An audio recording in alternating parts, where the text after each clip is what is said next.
So we have already talked about how to avoid distracting shifts in point of view, how to avoid distracting shifts in verb tense, and our last video is going to talk about how to avoid distracting shifts in both mood and voice. And I'm going to start by talking about mood.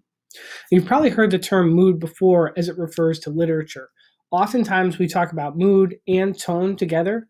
We are usually thinking about feeling words, right? How does the poem or the short story or the novel impact the reader, right? How is the reader feeling after reading it? That's usually the way we hear the word mood. And then its kind of sibling or twin sibling tone is how does the writer feel about what he or she is writing about. And so in that case, when we're using the term mood and tone, we're talking about feeling words. I read the poem, it had the effect of mood that was angry, or the writer's tone was angry. The writer's attitude towards their subject matter was one of anger. But when I talk about the mood of a verb, I'm talking about something very different. In English, there are three moods of verb. The first mood is what we call indicative, and that mood is used for facts, opinions, or questions, most often academic writing. Then we have the imperative mood. The imperative mood is used to give orders, directions, or advice. It's oftentimes used as a direct address, but perhaps we leave the name of the person we're addressing out, or we avoid the you pronoun altogether, but still being used to give directions or advice. The last is the subjunctive mood, and the subjunctive mood is used to express wishes or sometimes conditions that are contrary to a fact that was supplied earlier.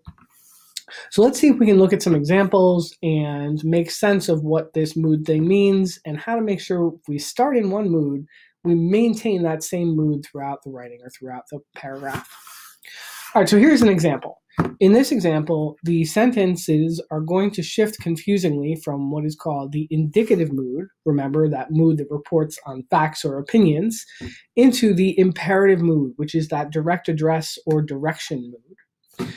So we read it, the counselor advised us to spread out our core requirements over 2 or 3 semesters. Also, pay attention to prerequisites for elective courses.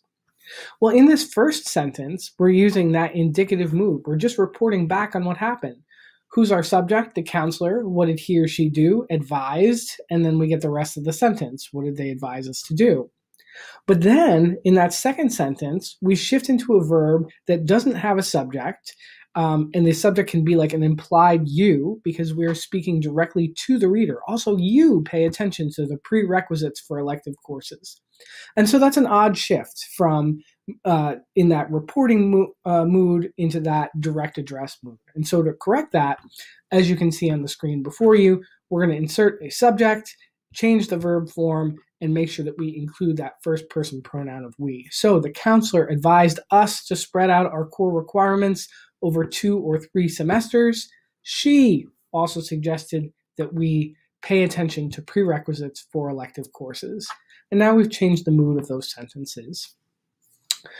So mood is one. The other thing I want to talk about is voice. In English, we'll sometimes talk about active voice versus passive voice. And most often we want to write in active voice. Active voice is one more interesting, it's more clear, it's more direct, it's easier for your readers to follow.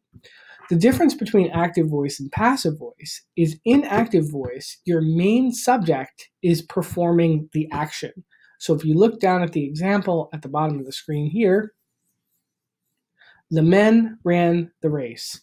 In this example, the men are your plural third person subject, or we can just say they're your subject, and they're performing the verb. They're doing the running. In the second, so that is active voice. The subject is actively doing the verb. In the second example, the men, who are really the subject of the sentence, appear at the end, and it's almost as if they are receiving the action. The race becomes the more important, or at least the first feature in the sentence. The race was run, and then we get that prepositional phrase at the end, by the men. So we still know that the men are doing the action, but they are not the prioritized noun in the sentence. And so that example is a passive use of the verb, was run instead of ran. Now, we want to make sure that if we are beginning an active voice, we stay in active voice throughout. If we're beginning in passive voice, we stay in passive voice throughout. And again, we really want to maintain active voice whenever possible.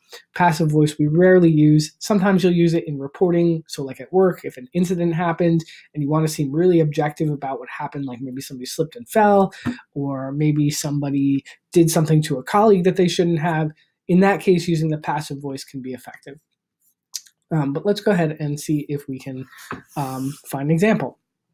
Here we go. Each student completes a self-assessment. The self-assessment is then given to the teacher, and a copy is exchanged with a classmate. Well, this sentence begins in active voice. You have your subject, student, and your verb completes.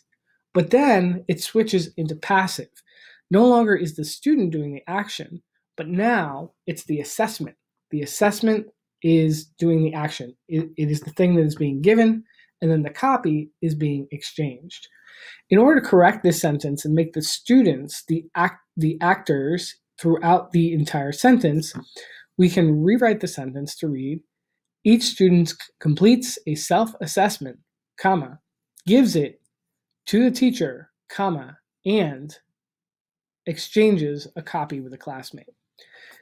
Now it becomes much more clear that the students are the ones who are doing the action throughout this series of sentences. It's more direct, and there is less ambiguity. So you may want to review these 3 videos in order to take the quiz that is located in the Week 3 Blackboard folder. You can also review the material that is in Rules for Writers. All of the notes from this lecture can be found in here, as well as looking at the other content in the Eliminating Distracting Shifts folder, which may help you to better understand this concept. As always, if you need extra help, drop me a message in Blackboard or send me an email.